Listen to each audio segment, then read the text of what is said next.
taxes pay for government spending at the UK level? And what's the difference between the relationship at the Scottish Government level? Well, no is the answer to the first question. There's obviously a substantial borrowing requirement. The difference at the Scottish level is the lack of borrowing facility. I mean, there is a borrowing facility, but it's quite minor. The Scottish Government can make the claim that it pursues a balanced budget policy. Well, the few governments in the world who does so. What's your definition of money? Oh, store of value, means of exchange, lubrication of the economy. How is money created? Supplement to that, do banks loan out people's deposits as per the loanable funds model? No, I mean, I think it's generally accepted by all economists that banks create money by the asset ratio by which they lend. So the control of the money supply is one what banks are required to hold as an asset ratio, but banks create money through the process of lending. How is the interest rate or the base rate set in the UK? By the Monetary Policy Committee of the Bank of England, and by a financial genius called Andrew Bailey, who never actually studied economics. But last question, is the UK government like a household? No. Okay, not even a decrepit one. Do you believe governments should balance their books in the short, medium or long term? Well, there's a strong argument that the government should aspire to balance taxation with current spending over the medium term. But obviously you have to allow for capital spending, which has a return on that capital. So current spending over the medium term, but obviously you try to, or should try to, counterbalance economic cycles. Okay. And what about the decisions to spend when the economy needs it, even if it's pushing the government into a deficit for a long period of time? What should be the most important thing? What the economy needs, or what the deficit is set at? Well, the most important thing is to expand the productive capacity of the economy. What's necessary to achieve that by monetary or fiscal policy. Settled a few economic debates. We've had quite different answers from some of the economists earlier, actually. Yeah, so but that's, exactly. Economists agreeing and all that. Well, is it, if you can lay all the economists end to end, they'll never reach a conclusion, that's it. What made you decide to study? I'm tempted to say it was so long ago I can't remember, but I mean it is actually a fair time ago. It's so long ago that Dundee University had just stopped being a college of St Andrews, believe it or not. So that was a fair long time ago. But I didn't, is the short answer. I went to St Andrews University to study modern history, and then I came across Norman Gash, the great Peelite historian, and decided that I would seek refuge in the medieval history department, which I did.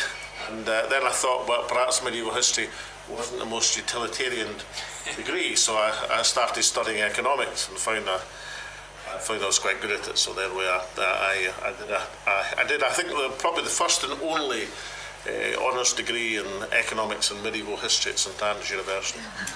Certainly the only one that included Scottish history, which was bloody difficult to manage, but I managed it. It was easier to get drugs at St Andrews University than it was to study Scottish history. So of those two parts of the degree, what did you enjoy the most? I loved them both. The medieval history department was a joy. I mean, I was taught by Geoffrey Barrow, Robert Bruce in the Community of the Realm. I had 4 students in the senior honours year. 4. It's just ideal, the greatest teaching ratio of all time, perhaps. But so it's just wonderful. And the economics I enjoyed as well. I mean, I wouldn't say I was the most regular attender. A few years back I met one of my lecturers from St Andrews, and he recalled that in my honours year I got a standing ovation when I actually went to a class. But that didn't mean I didn't enjoy it, and because I did. And the type of economics that you were taught, I would imagine at that point it was kind of neoclassical, Keynesian, new Keynesian. How would you define what you? Well, I mean, St Andrews University had a reputation of being a very right-wing economics department, and to some extent, that was true perhaps in the 60s, kind of they resisted Keynesianism, it was too modern, too newfangled for them, it had only been around 30 years or so. But that wasn't true by the 70s. It was a pretty orthodox and varied economic department. I think I remember right, it was Godfrey Robson was the departmental professor. He was an international economist. He was a Ricardian, some of the lead people were straight line Keynesians. There was a couple of Marxist economists, certainly in the department. Quite a few Schumacher devotees, which was very much in vogue at the time. Small is beautiful, that sort of stuff. So it was a pretty varied economic department. But two great myths, of course, is the Adam Smith Institute, right? There's two essential myths about the Adam Smith Institute. One is it's got anything to do with Adam Smith, which it doesn't. And secondly, it had anything to do with the economics department at St Andrews University. It had to do with St Andrews University, but not the economics department. You said there was a little bit kind of like Marxist economics there. Were you pulled towards that in any way? Because that's very different approach to economics than what would have been happening, and what you were taught and in the textbook. No, not really. I mean, I was heavily influenced by the small is beautiful because I was becoming very political. I was looking for rationales to justify the economics of Scottish nationalism. I mean, obviously there are parallels there.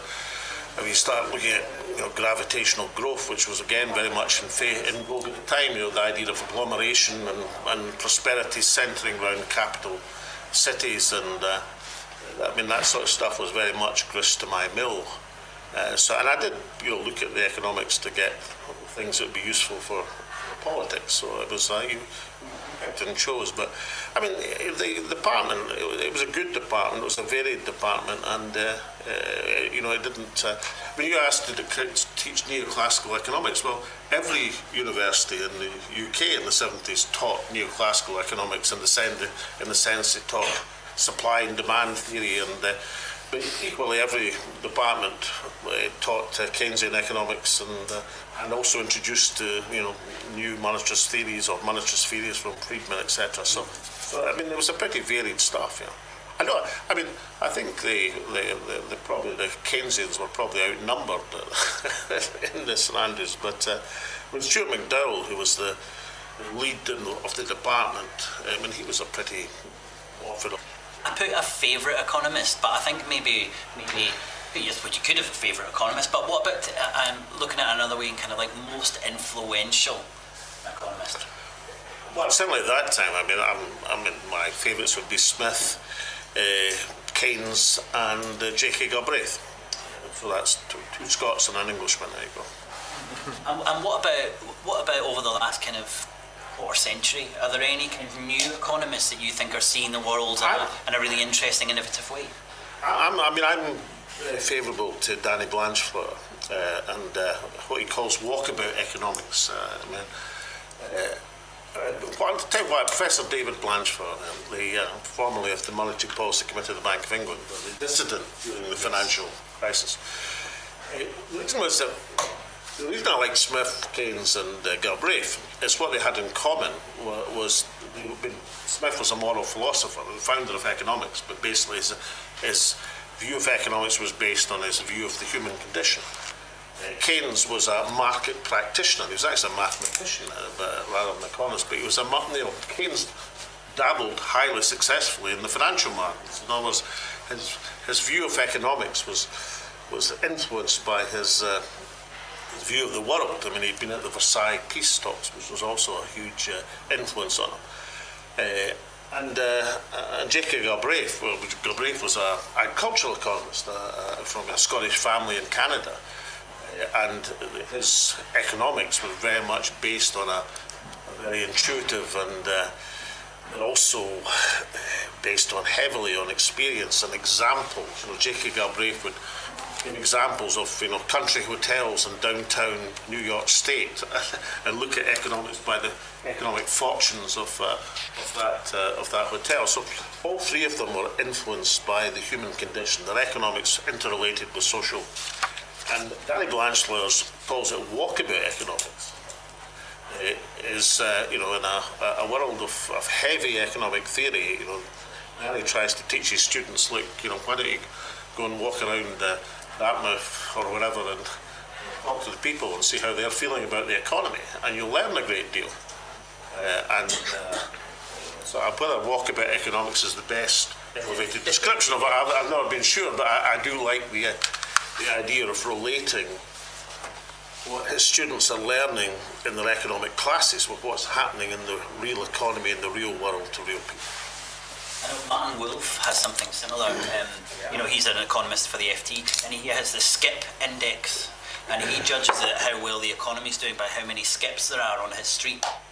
And he'll come up with all these complicated models, and then he'll look out in the street and see if, because that is that real world, it's seeing what he's predicting, what he's suggesting is happening. There was a very vogue economic consultancy called the Hudson Institute in the 1970s. And they did these incredible micro-regional reports. Instead of reporting on a national economy, they were in vogue because they would report on a city, or in Scotland's case, they report in Scotland once. And their basic technique for their microeconomic forecasts was that they would get the best room in the best hotel in the city, and they would count the number of cranes. And if there was lots and lots of cranes, then they thought the economy was doing well, and they'd write a positive report. And if there weren't many cranes, they'd write a negative report. And they were paid impressive amounts of money for basically counting the number of cranes. Well, as we discussed earlier in the session that you came in during about macroeconomic models, and we were saying in essence that a lot of these models are basically going to be as useful as looking out the window and seeing how many cranes there are. But that's quite useful. Predicting, But seriously, it's not stupid. I mean, it may have been a bit of a scam, but it wasn't a stupid scam. This weekend, Alex, is going to feature a lot of new economics, I gather, and we've heard some of it tonight, involving things like the position of the economy in the general ecology. So I'm wondering if, because you're about the same age as I studied economics about the same time, are you lively to new ideas and to complete new ways of thinking about economics and looking at sustainability in particular? I've been for many years now very impressed by what's called resource economics. People like Jeff Heal, William Vogley, people like that, who for the last, since the Second World War, but increasingly in the last couple of decades, I've been looking at economics as how it interfaces with social trends and, of course, sustainability. I think that's very applicable to Scotland. In terms of economic management, so how do you relate your economic principles and theory to getting the optimum management of a country? Well, it depends, of course, how many instruments you have at your disposal. But if you target certain things, that productivity in the economy, your access to international trade. Now, if you get these right, that's not everything. That's about 90%. And if you can relate your productivity, your comparative advantage, your access to international markets with a sustainable model for the economy, then you're pretty close to 100%. So really, when you come to be a political practitioner with an economic background, if you keep your eyes on these key factors, then you won't go far wrong. I mean, do you know enough about it? I know a fair amount about it, yeah, but it's very attractive because you can take one of the monetary theory to be, if you've got a fiat currency, as long as you can keep the price level under control, you can effectively have what we all want to have. Magic money tree. We've all dreamed about having a magic money tree. At least I have anyway. But so effectively, if you've got a fiat currency, you can do that. Now, what's a fiat currency? Right. This is a Bank of England fiver. Her Majesty the late Queen. On one side, Winston Churchill. On the other side, that's a fiat currency. This is a Bank of Scotland fiver. A picture of Nan Shepherd, Aberdeenshire lass, Quine, on the front, a couple of fish in the back, which is not a fiat currency because every part of that is backed by deposits at the Bank of England.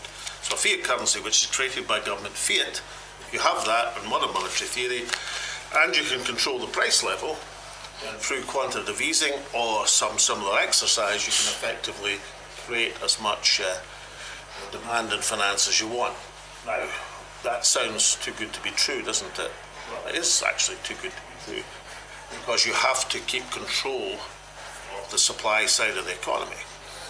And what you've seen over the last 2 years is a fairly spectacular international failure to keep control of the supply side of the economy. Now, some of that can be allocated to the pandemic.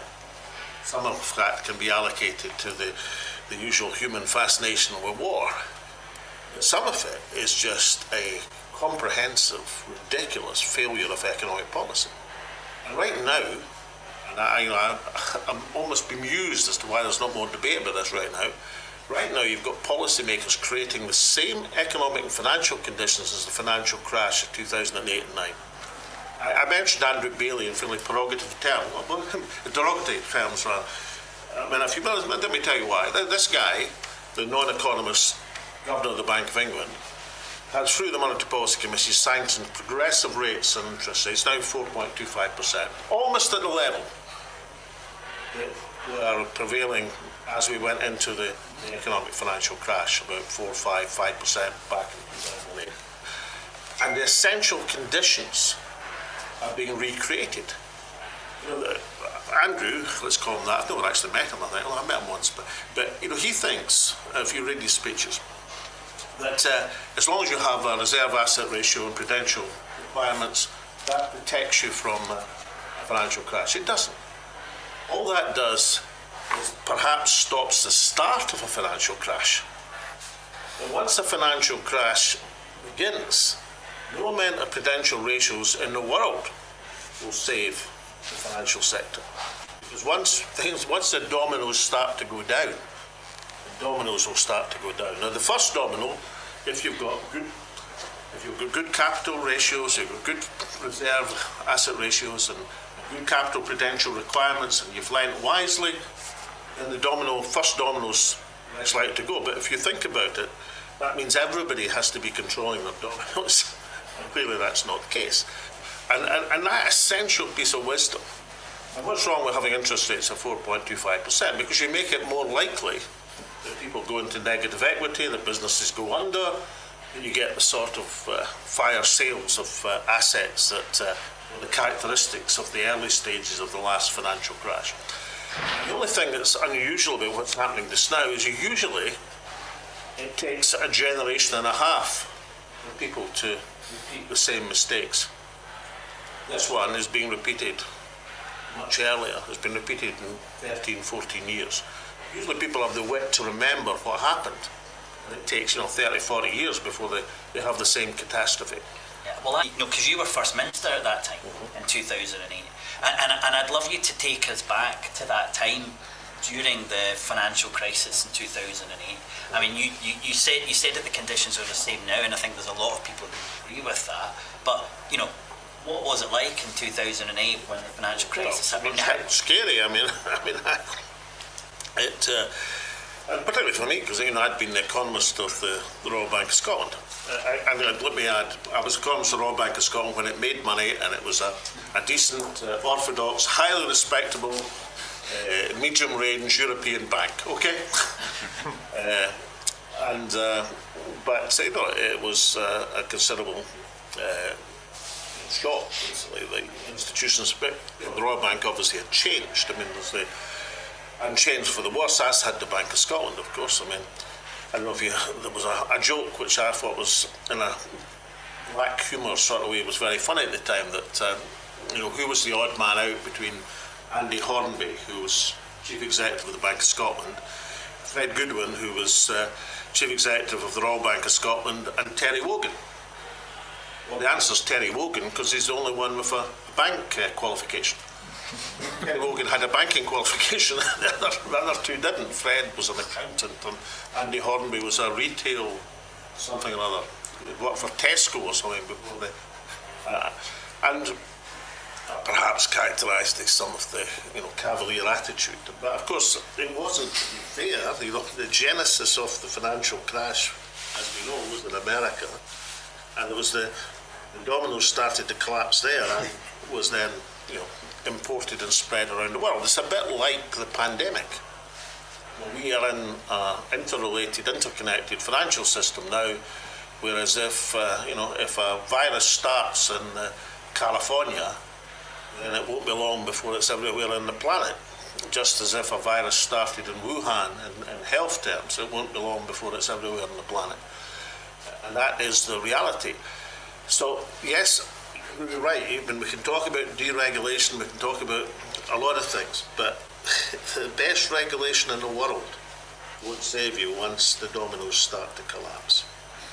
And that's the fundamental mistake that the Monetary Policy Committee, the Bank of England, in their socials. Well, of course, there were some countries that did better in 2008 because they had regulation. Canada's a really good example. Australia, Iceland, which had so little regulation, the UK, which had very little regulation, really struggled. But and largely the Asian markets, because the Asian markets had the Asian financial crisis within,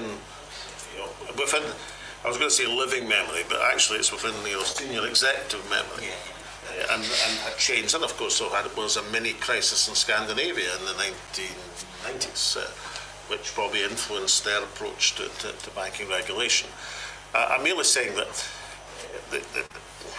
I favour low interest rates, as not perhaps at some of the low levels they've been, but still. That's a solid MMT policy. Yes, of course it is, and I favour them because, generally speaking, in terms of increasing economic productivity and growth,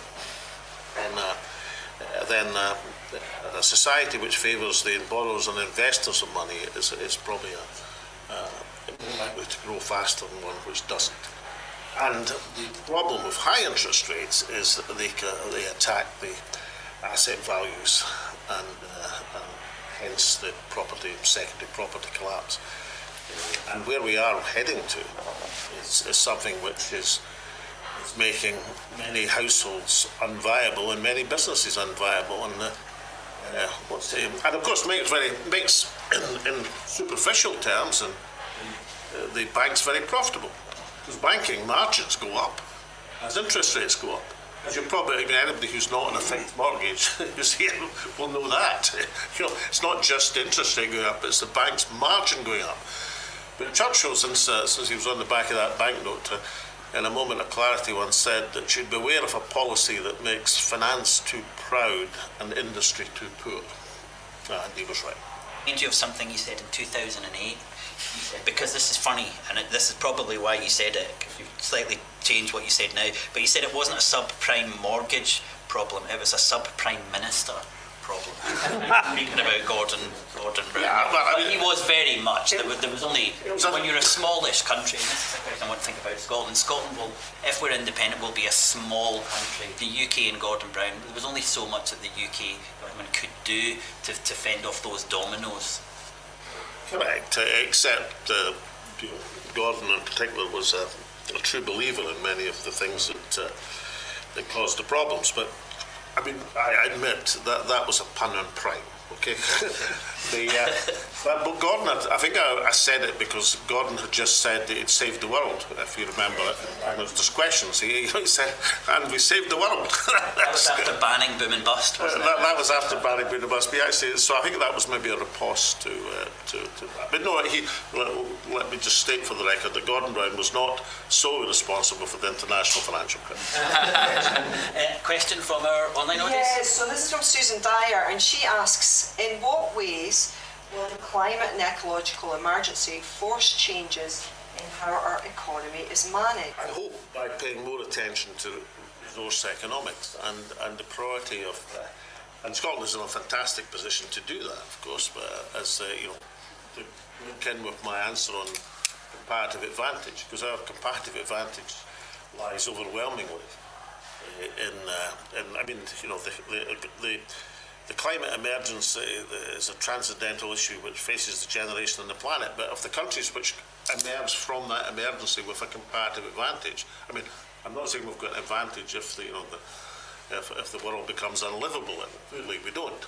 But in terms of the economics of that, we couldn't be in a better position. We have vast energy resources of clean, green, and now affordable power. I was talking about Winston Churchill in moments of clarity, but Boris Johnson, right? Boris Johnson, who, as we're hearing now, said many things which probably were economical with the actuality. But in his very last press conference as Prime Minister, it's like he just found this out. He suddenly announced that offshore wind was only 1/9 of the cost of the then level of international gas prices in terms of generation of electricity. I think it was like a huge revelation that nobody had told him before. He wanted to, in his last very last valedictory press conference, spoiled rather by the fact I think he was in front of a nuclear power station when he was saying it, but we'll leave that to one side. He was making this stand. Of course, it was at that point true, and it's still true that the cheapest way to generate big power right now is through offshore wind, which is about £50 a megawatt hour and falling, and will continue to fall because of technical advances, whereas many other forms of generating power are much higher than that and rising. Most of the gains, as were immediately seen from the Industrial Revolution onwards, were through having agglomeration of business, of entities, of countries.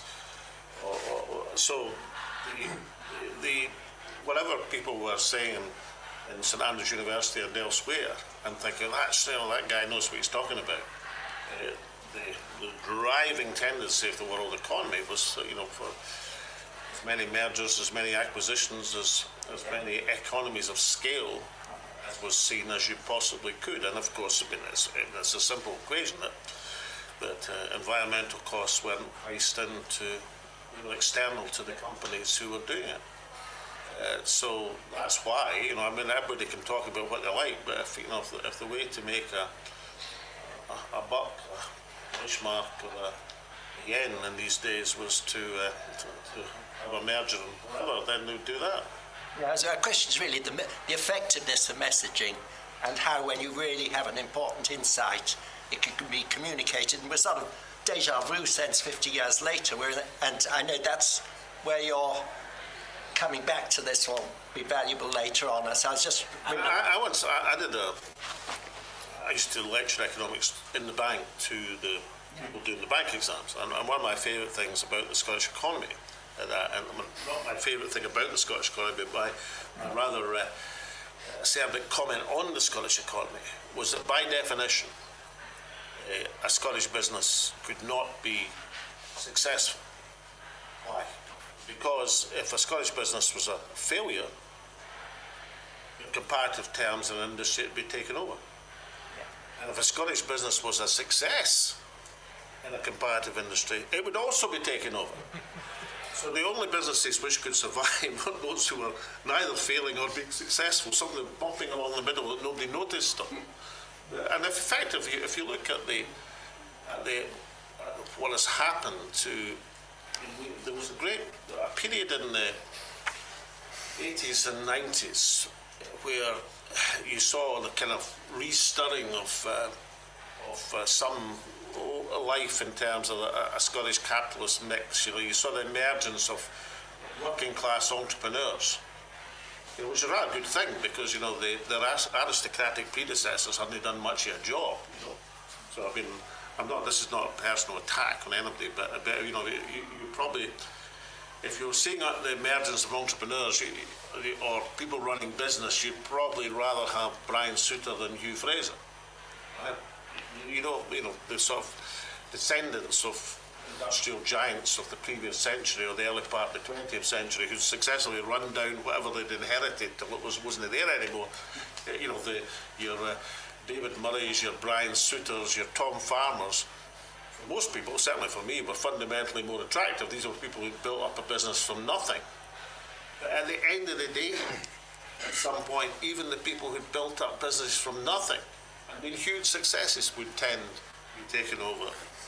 Voluntary taken over, successful takeovers, not, and therefore I used to say to the bank executives, I was like, we're in a kind of, where we are right now is leading to a situation where there can be no successful dominant Scottish business because of the successful ones were taken over and unsuccessful ones were taken over. I just wanted to kind of go back onto the currency topic that we were discussing earlier, and obviously you took kind of the position in 2014 that Scotland should remain using the pound, and obviously we've done a poll in the room now that we've said most people here backed an independent Scottish currency.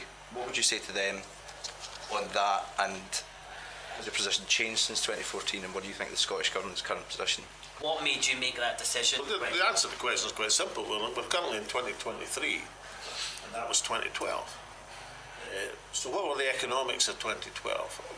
The decision was actually made by a group of the Council of Economic Advisors who, had a couple of Nobel laureates and some other very highly esteemed economists. Andrew Hughes Establishment economists, though. Oh. Would they likely to suggest So something? was Joe Stiglitz an establishment economist? Yes. Well, okay. Depending on you. Well, he'd be regarded as a dangerous lefty, and in an inquiry. Come on, I mean, that's totally unfair. Stiglitz is not an establishment economist in any meaningful sense of the word. I mean, if you characterise an establishment economist as anybody who doesn't embrace a fully different economic theory, then perhaps, but nonetheless, Stiglitz wouldn't be regarded as that. The Nobel laureates, Jim Merrill's substantial micro. I wouldn't just regard Jim. Jim was a microeconomist, basically, probably in terms of economic policy. So it was just a higher, and Andrew Hughes, fantastic economist. So these were strong economists. I mean, Joe Stiglitz was the chair of Bill Clinton's Economic Policy Advisory Group. He was only a member of mine, so we were doing not bad in terms of range of international economists. But right, what prevailed on that group in economic terms? In economic terms, in 2012, you would argue, if you're looking for an optimal currency area, Scotland and England would fit that currency area, particularly when that currency area was existing in a wider single market. We also had another currency, by and large, the euro. So in economic terms, you could build a very substantial argument that was the optimum decision. In political terms, it's quite different. Political terms. Do you agree with the economic rationale? The economic rationale probably, but the politics, which is what I'm coming to, which was my job, was even more overwhelming. Why? Because we were starting a campaign to win Scottish independence at under 30% of the vote. And I judged that the only way to win that campaign was by triangulating as many issues as I possibly could. That was, if I tried to fight on monarchy, on defence, on social union, and on currency, we would probably not advance far beyond 30%. I wanted to fight only on politics. On the political, that's why I made a speech, if you remember, probably don't, probably too young, many people here to remember, but I made about the 5 unions, right? And I said, look, these are the 5 unions, the social union, the monarchical union, the defence union, the currency union. All we want to change is the politics. And that, to get us concentrated on the political choice for the country, for the nation, was fundamental. But of course, that was in the economics of Scotland and England being partners within a wider European Union. Incidentally, the other politics would be, you can say a lot of things in a campaign, but you have to make sure that your campaign rhetoric has some semblance of reality. Now, it is real and important against what was a hostile European Commission. Hostile because, rate Barroso very highly anyway. I mean, he was bought to be Secretary General of NATO, which was quite funny because he didn't get to be. Although he ended up in Goldman Sachs or something, earning lots of money, so I dare say he's not too unhappy about that. But this is realpolitik. The idea you could convincingly say to the European Union, incidentally, we want to a seamless coexistence in the European Union. Fine. The reality, realpolitik, if you voted for independence, that's what you would get. excuse me, incidentally, we're going to introduce another currency into your, into your area as well. What? So, one of our key arguments about the European Union, one of our unions would have come under significantly more pressure than it was already coming under, because you can introduce me to even friendly European politicians who would have regarded that as a grand idea, then I'll be very interested. So, politics, what's the two saddest words in the English language, if only, and you can say, well, okay, I would have taken a different decision, right, fine. I'm telling you, overwhelmingly, the economics and politics of 2012 said that was the right policy. In 2023, we're in a totally different position. 2023, Scotland and England obviously are no longer going to be partners within the European Union. Brexit has happened. There's many people in the national movement who don't seem to understand that. That has happened. It's a reality. You're starting from a totally different position. You better learn in the national movement that has consequences. And one of the consequences is we should not be aiming or telling people we can be in the European Union in 6 months, a year or 2 years, because it's not credible. It is credible to be in EFTA in 3 months.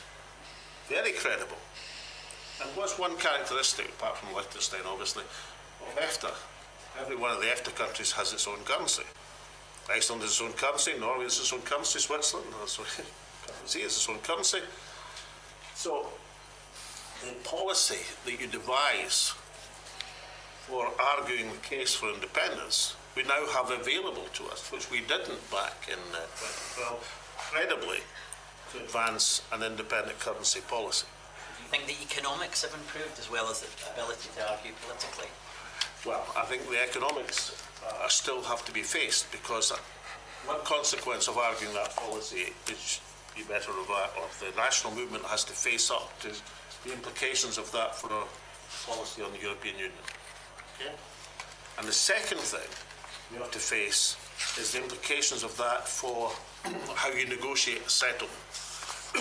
In 2012, the referendum, I want to say share of assets, i.e. share of sterling, share of liabilities. Isn't that fair? That's no longer a policy we want to put forward. Why? Because we're not going to get the assets, the sterling, the reserves.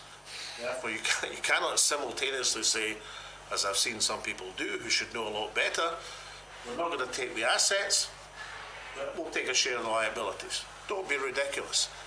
If you're having your own currency, I've never thought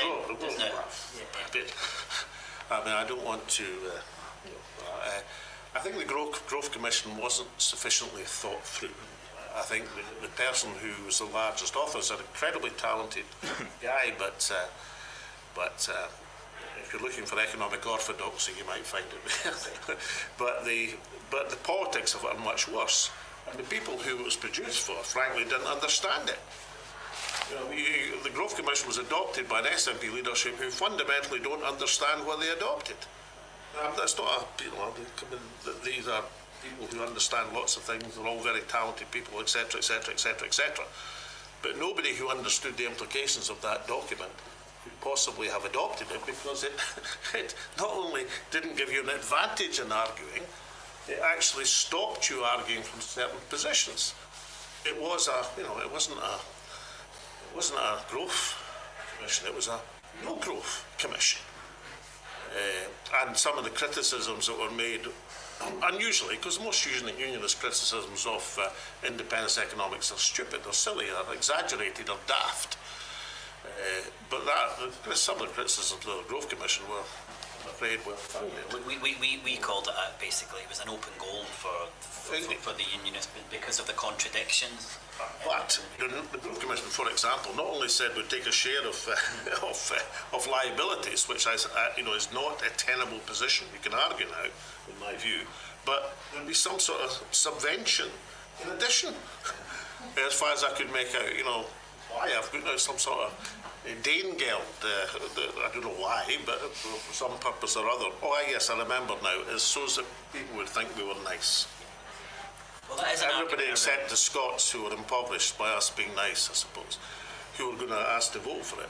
Now, is it tenable to say clean break? I think it is. Because although the UK economy is,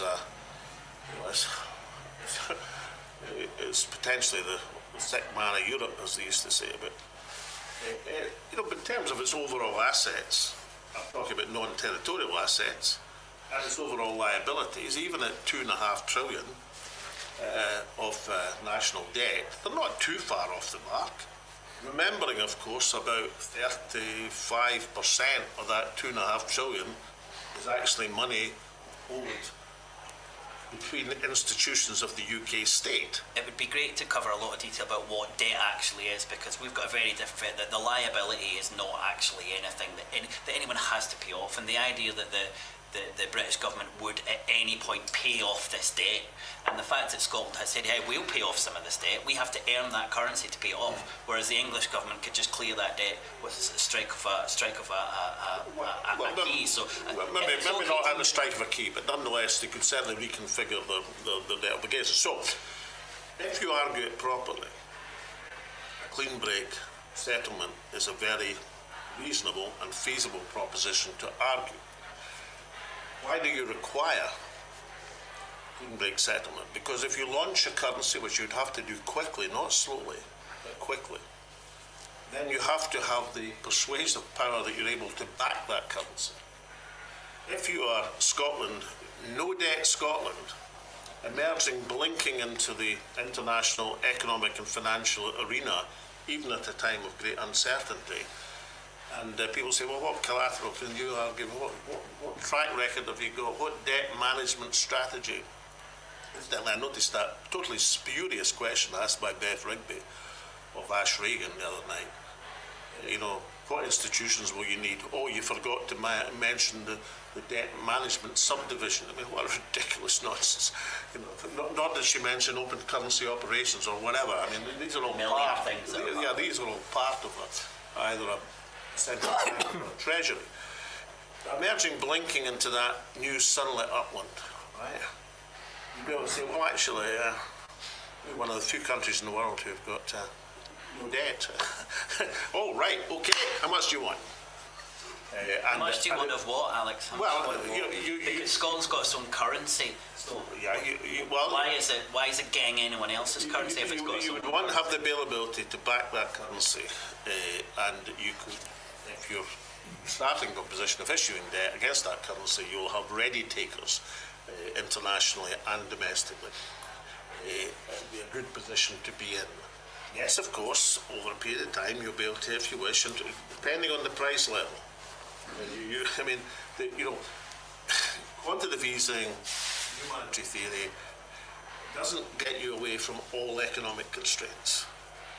You have to remember there are certain fundamental economic constraints can re-emerge, and we're right in the middle of one just now, as every household in this country knows. I want to get your thoughts on the idea of a well-being economy, because this is what we're hearing from the Scottish Government and what we've been hearing for the last few years. So your thoughts on a well-being economy, and also your thoughts on a just transition. What do those two things mean to you? Well, I understand what a well-being economy is meant to mean, but, you have to concentrate more, not just on redistribution.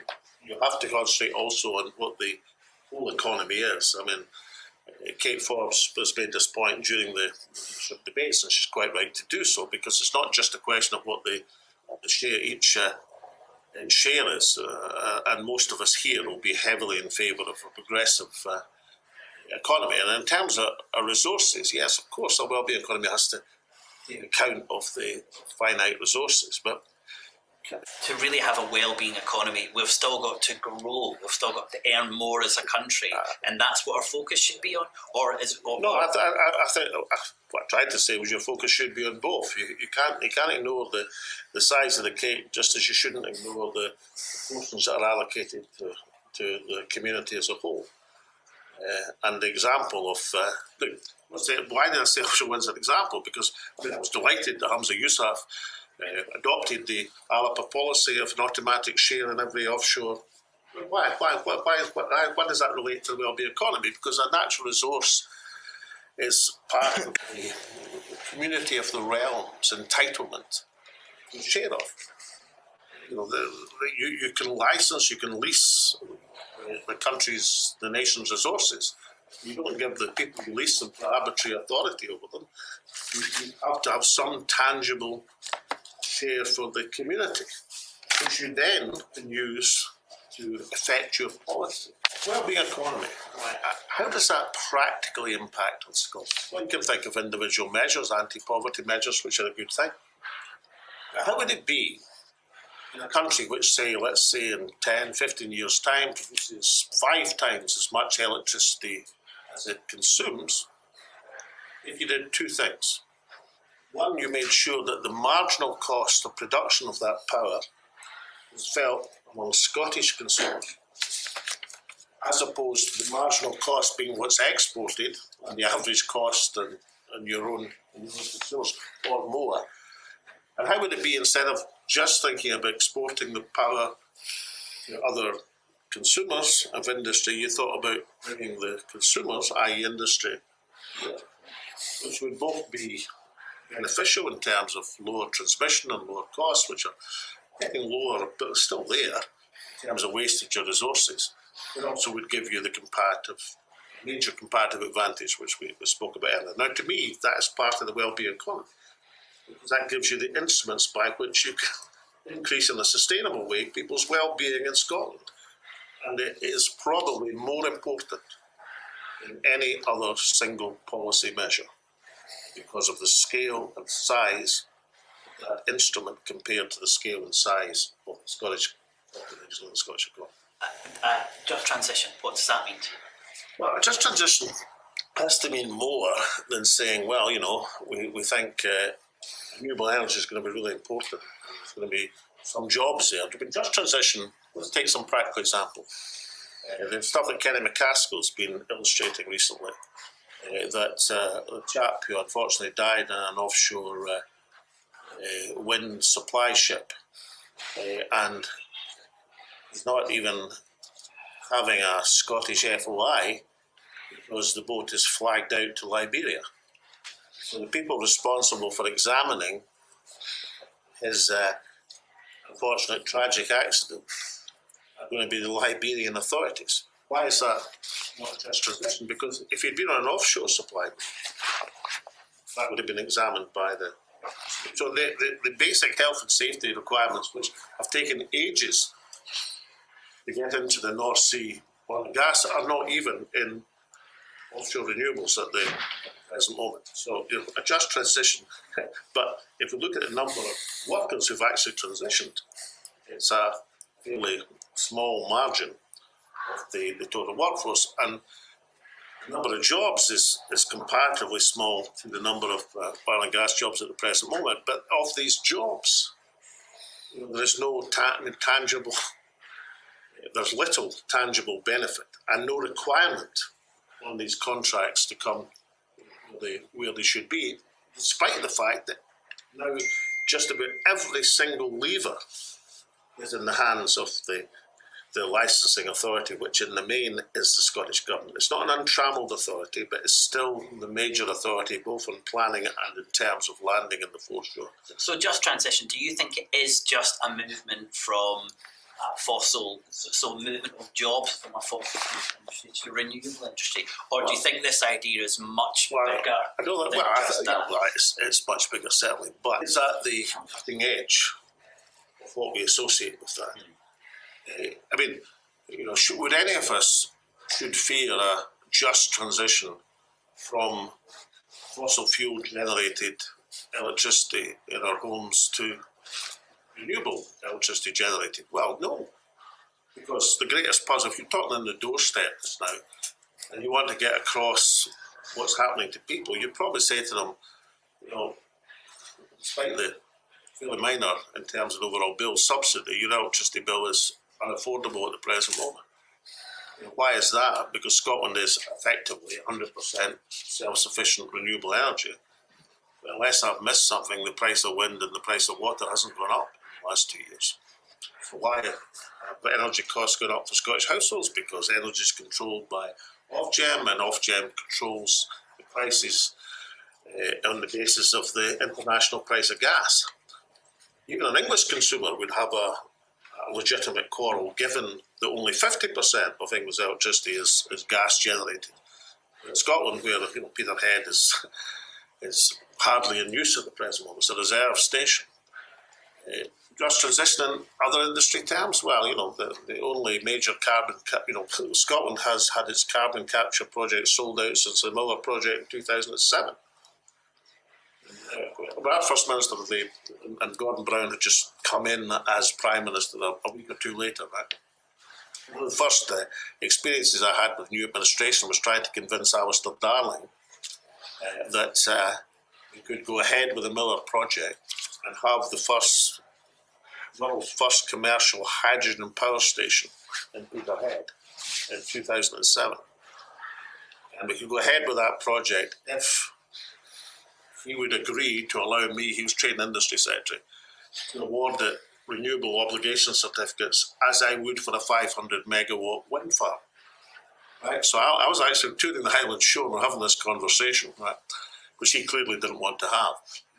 And I said, well, look, Alistair, I've got them, the Scottish and Southern, BP, and one of the American, it was Conacher, I can't remember, the third company. I said, they've all agreed that they're not going to get the £1 billion they were meant to get, which they'd been promised, which Gordon had decided to save up because there was a financial crisis. They're not getting the £1 billion, which they were entitled to. But they've agreed they'll go ahead anyway if they get the same obligations, the same subsidy effectively, as if they were a wind farm. Right? And all Alistair could say, but it's not a wind farm. I said, yeah, I know it's not a wind farm, Alistair, but it's a demonstrator project. Let's just imagine it was a wind farm and let's just treat it as a wind farm. Let's treat it as a one-off, Alistair. No, he said, it's not a wind farm. And thus, our ability to have the world's first commercial hydrogen power station in Peterhead in Scotland in that conversation died. Because Alistair Darling couldn't conceive it might be a good idea at a time when I was licensing 500 megawatt wind farms like that to allow the same entitlement to that project as if it had been one of the onshore wind farms in Scotland. And that's what does that have to do with the well-being economy? Well, the well-being economy has to transfer at the key elements which dictate the ability of if we'd had a hydrogen economy in the northeast of Scotland for the last 12 years, then the world would be a better place, and Scotland would be a much better place. It might have been. In the Anthropocene, the burning of fossil fuels has been the significant driver of global warming. We've got a tiny remaining carbon budget to keep us under 1.5 or anywhere under 2 degrees. At that level, we will experience huge climate impacts, with the majority of problems being faced by the Global South, who didn't burn any of these fossil fuels to cause these problems. Can we realistically, morally, politically, and for our own survival, burn more than a tiny percentage of the fossil fuels left in the ground in Scotland? We have to make a transition, but it depends if we have carbon capture technology. It depends if it works. So, three things. I introduced the Climate Change Bill in 2009. I introduced the Climate Justice Fund in 2011. So we led the world, albeit as a small economy, on these matters. But I also believe that we have to look at carbon capture seriously. Let's say we decided that you could only issue a North Sea licence with a carbon capture obligation. I think that's possible if you've got a carbon capture scheme. Will carbon capture work? Well, nobody can absolutely say. People but can that say oil that's been taken out still being burned, isn't it? It's just the carbon from the production of it that's been captured. It's not the oil that's being used.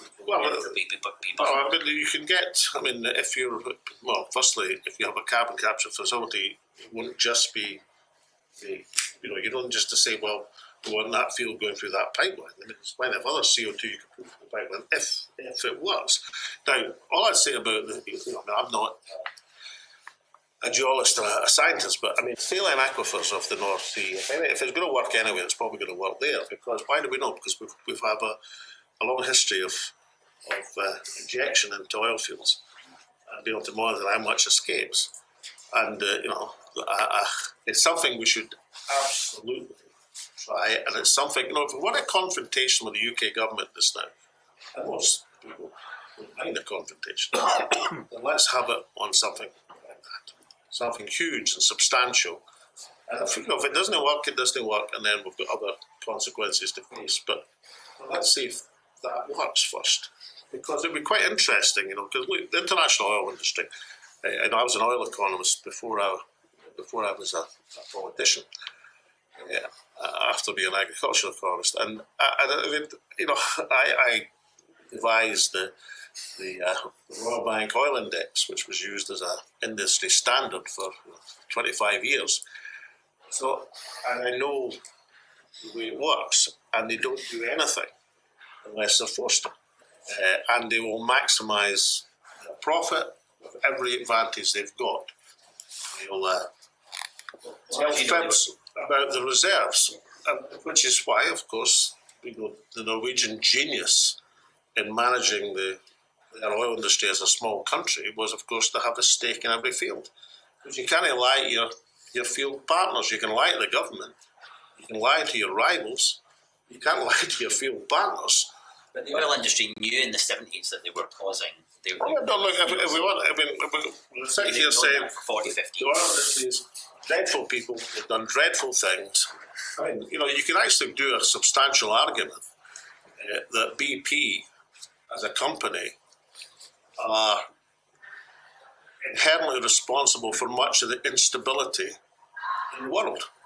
Why? Because if you believe that Iran is a source of great difficulty in this planet, then the promotion, financing, canvassing of the Iranian coup of 1953, the toppling of a social democratic government by the British government and principally the CIA, by BP and its American partners, because the government in Iran had the temerity to want to take their oil industry in public ownership, and the consequences that flowed from that, the arrival of the Shah, the repression, the Iranian Revolution, the various wars, and the rest of it. You could certainly look, I've got no compulsion for allocating substantial responsibility to the international oil and gas industry. I'm merely saying, if you want from a point of policy to benefit Scottish industry and Scottish people, then what you do is you put a stipulation.